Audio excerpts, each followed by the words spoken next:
Greetings, my mystery mavens.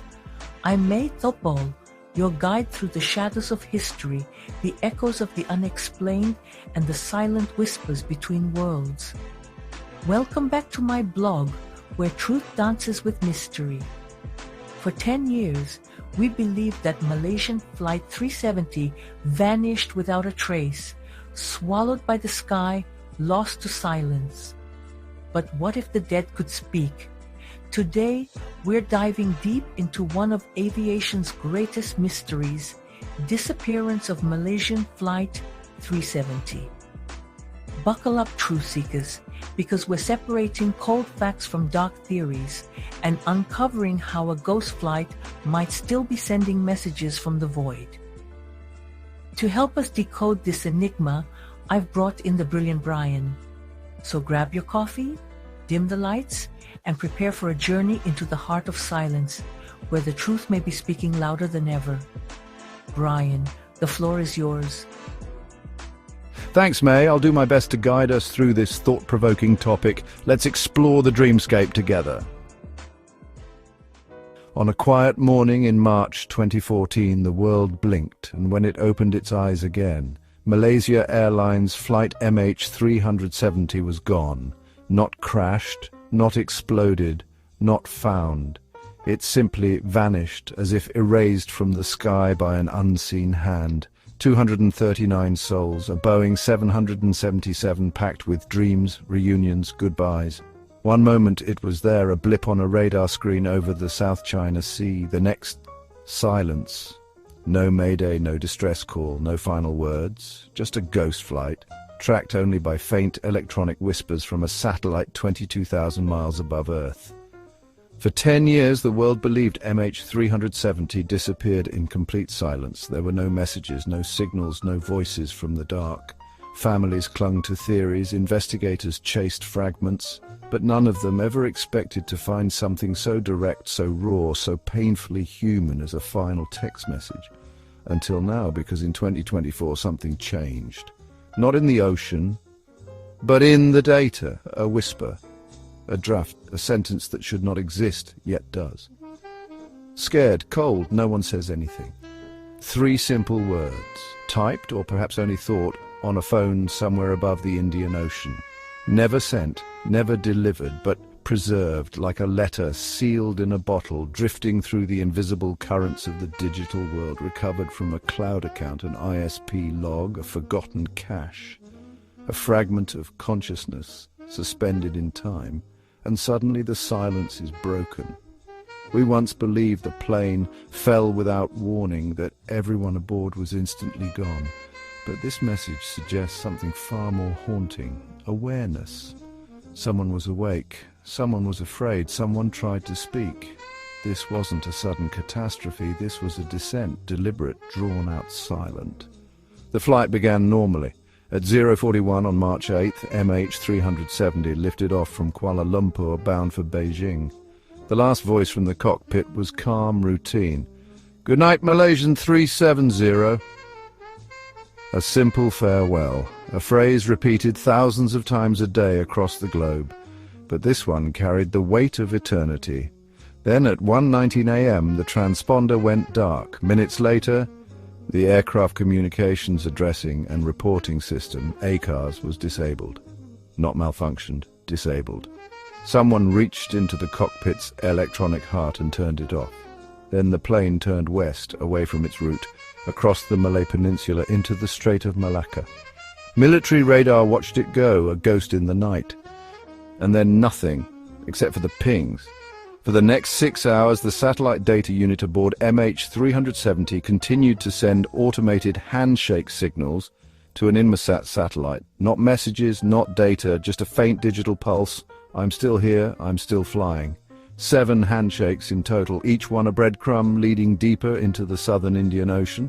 The final ping came at 8:19 a.m., nearly 8 hours after takeoff. By then, the plane was thousands of kilometers from where it should have been, deep in one of the most remote, uncharted regions of the planet.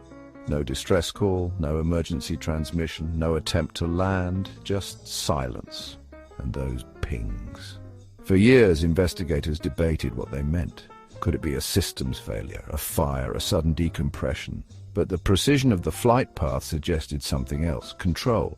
Someone was flying the plane, deliberately, skillfully, someone who knew how to disable tracking systems, evade radar, and navigate across oceans in the dark. All eyes turned to the captain, Zahari Ahmad Shah, a man described by friends and family as gentle, dedicated, deeply passionate about aviation. A simulator enthusiast who spent years building a sophisticated home cockpit where he logged hundreds of virtual flights. A man with no known history of mental illness, no signs of personal crisis, no motive for mass murder. And yet, on his flight simulator's hard drive, investigators found a deleted flight path. Recovered through forensic data recovery, it showed a route eerily similar to MH370's final journey, a turn west across the peninsula, then a long, lonely flight south into the Indian Ocean. Was it rehearsal, a fantasy, a plan? It's a funny way to kill yourself, flying for 7 hours into the middle of nowhere, one investigator remarked. And it is funny, twisted, unbelievable, because if you want to die, why not dive into the sea? Why not end it quickly? Why fly for hours alone with 238 others behind you? Unless it wasn't about dying, unless it was about control? There is a theory, quiet and terrible, that Zahari simulated a decompression event, that he slowly reduced cabin pressure, causing oxygen masks to drop, lulling passengers into unconsciousness. That he had rehearsed it in his simulator, down to the second.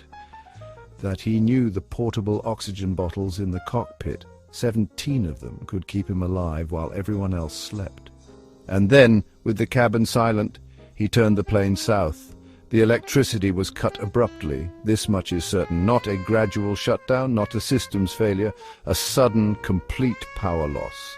Then, minutes later, it came back. The satellite data unit rebooted, and it sent a signal, not a handshake, but a log-on request. A digital cry into the void: I'm back. This signal, unlike the others, was initiated by the aircraft itself. Zahari could not have known it would create a traceable arc in the satellite data. He could not have known it would become the single most important clue in history's greatest aviation mystery. But it did, and it changed everything. Because without that log-on, we would never have known the plane kept flying. We would have searched the South China Sea forever. We would have found nothing. Instead, we learned the truth. MH370 did not fall. It flew for 7 hours across borders, across oceans, into darkness, and somewhere along that journey someone tried to send a message. They are taking us somewhere, signal bad, not sure we'll make it. Another fragment. Another whisper from the edge of existence, not sent, not received, but recorded, trapped in the background of digital infrastructure like a shadow on a wall. For years officials dismissed it as a hoax, a cruel internet rumor, but now experts are leaning in, because the timing matches a satellite ping. The metadata suggests a device was active, and the emotion, fear, confusion, isolation, rings true. This wasn't a movie, this was real, and if one message exists, others might too. Could there be drafts in cloud accounts, emails started and never sent, social media posts saved as drafts? Could a passenger's phone, struggling to connect at 35,000 feet, have left a digital fingerprint in a server log? Some researchers now call for a full digital audit of every passenger's online footprint, not just phones, not just emails, but everything: timestamps, location data, cached files. Because if the wreckage is lost, perhaps the truth lives in data, not metal.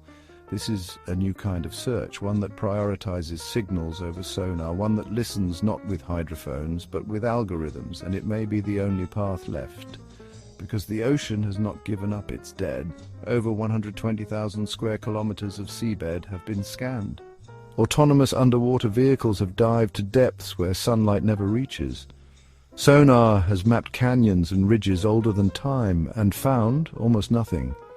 A flaperon on Reunion Island, a piece of wing in Mozambique, a fragment in Tanzania.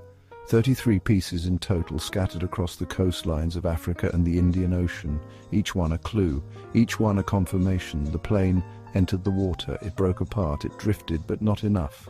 Not the fuselage, not the cockpit, not the black boxes. and without them, the final moments remain a mystery. Was it a controlled descent? Did the plane glide into the ocean, engines silent, like a bird landing on water? The flaperon's condition suggests it might have.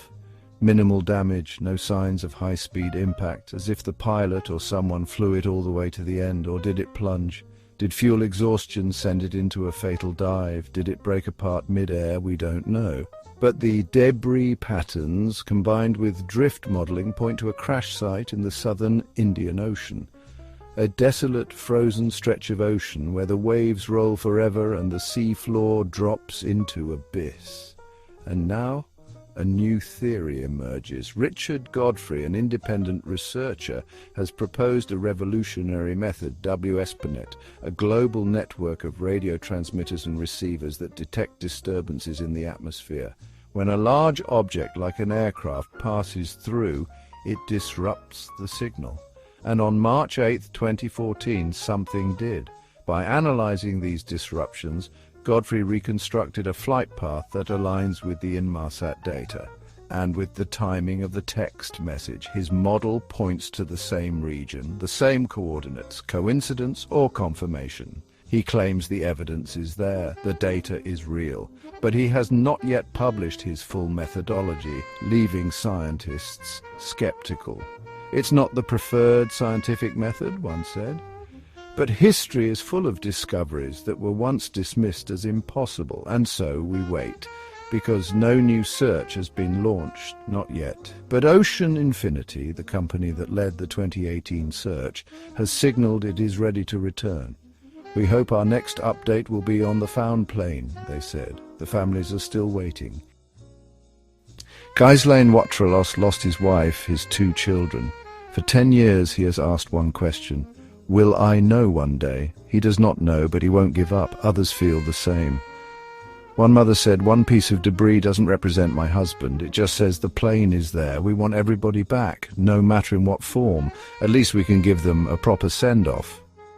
They don't want theories, they want truth. Not fragments, not speculation, not official reports filled with unable to determine. They want the full picture, no matter how painful. And perhaps finally it is coming, because the message changes everything.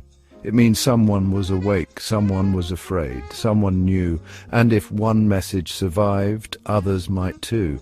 Could there be more in data caches, encrypted backups, forgotten servers? Could a final photo, a voice note, a draft email still be waiting to be found?